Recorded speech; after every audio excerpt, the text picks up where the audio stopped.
इस video को like करें, हमारे चैनल को सब्सक्राइब कर बेल आइकन जरूर प्रेस करें हमारी न्यू वीडियो सबसे पहले देखने।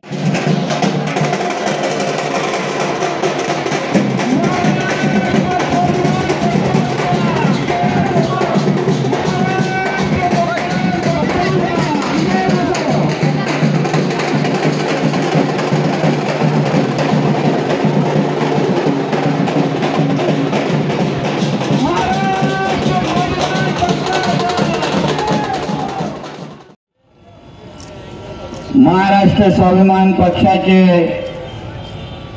अधिकृत उमेदवार सन्माननीय सुभाष पाटीलजींच्या प्रचाराच्या निमित्ताने उपस्थित असलेले महाराष्ट्र स्वाभिमान पक्षाचे औरंगाबादचे जिल्हाध्यक्ष सन्माननीय सुधम मामा सोनावणे,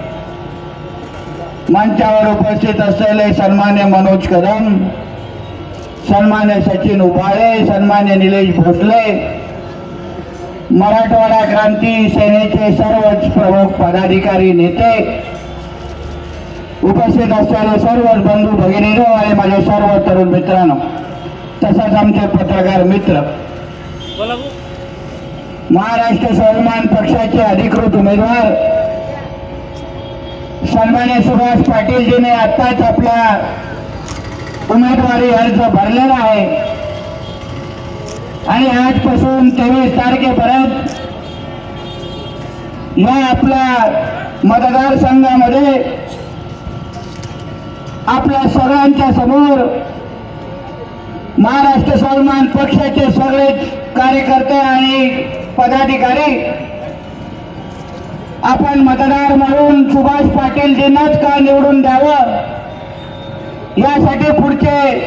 पुढच्या 23 तारखेपर्यंत आम्ही सर्वजण आपल्या समोर येणार आहे। आम्हाला याची जाणीव आहे की वातावरण फार तापलेलं आहे आणि आज महाराष्ट्र स्वाभिमान पक्षाचा आणि राणे साहेबांच्या उमेदवारांनी अर्ज भरल्यानंतर वातावरण अजून तापणार आहे, याच्यामध्ये कुठलीही शंका नाही आहे। आता तिथे आम्ही उमेदवारी अर्ज भरलेला, तिथे जेव्हा सुभाष पाटीलजी आतमध्ये होते आणि मी त्या वेटिंग रूम मध्ये बाहेर बसलो होतो, तेव्हा मला सुधम मामाजींनी सांगितलं की साहेब, हा जो समोरचा जो व्यक्ती आपल्याला दिसतोय तो चंद्रकांत खैरेचा माणूस या ऑफिस मध्ये इथे उभा आहे।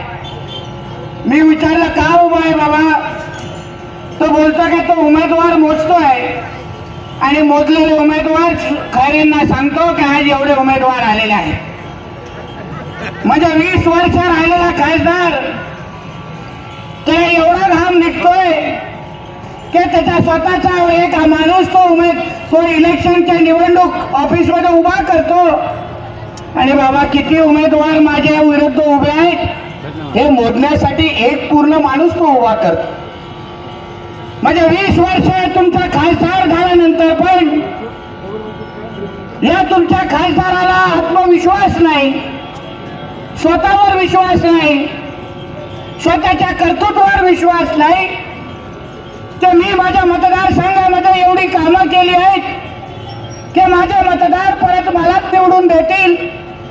एवढा विश्वास नसल्यामुळे हे सगळ्या गोष्टी त्याला आजच्या निमित्ताने करायला लागतात। आम्ही पुढचे 23 दिवस आम्ही आपल्या समोर आमचा कार्यक्रम, आमचे विचार आणि या औरंगाबाद जिल्ह्यासाठी आम्ही नेमकं काय करणार आहोत हे सगळ्या गोष्टी सांगण्यासाठी आम्ही परत आपल्या समोर निश्चित पद्धतीने येणार आहोत। आमचे नेते सन्मान्य राणे साहेब असतील, सन्मान्य निलेश राणे साहेब असतील आणि आम्ही सगळेजणच आपल्या सगळ्यांसमोर येऊन आमचं मत आणि आमची बाजू आणि आमची भूमिका आपल्या समोर आज मांडणार आहोत। माझ्या अगोदर सुभाष पाटीलजी आणि सुधम मामांनी भाषण केलं, त्यांनी आपल्या समोर सांगितलं की कुठल्या पद्धतीने 20 वर्ष फक्त भावनिक आव्हान, फक्त खोटी फसवणूक, फक्त खोटं बोलून आपले मतं मिळवणं आणि आपण स्वतः पद भोगणं याशिवाय काहीच केलेलं नाहीये इकडच्या खासदाराने आणि त्याच्या पक्षाने. अहो मी सांगेन तुम्हाला 20 वर्ष अगर तुम्ही कामं केली असती, या औरंगाबाद शहराचा पाण्याचा कचऱ्याचा प्रश्न सोडवला असता, आमच्या ह्या ग्रामीण भागातल्या तरुणाला 2 हाताला काम दिलं असतं. गेली 5 वर्ष ते सत्तेमध्ये असलेले खासदार आहेत, मग तरीही आमच्या मराठा समाज मुस्लिम समाजाचं आरक्षणाचा प्रश्न का सुटला नाही, ह्याचा हिशोब मागण्यासाठी आम्ही ह्या 23 तारखेपर्यंत खरं म्हटलं तर येणार आहोत.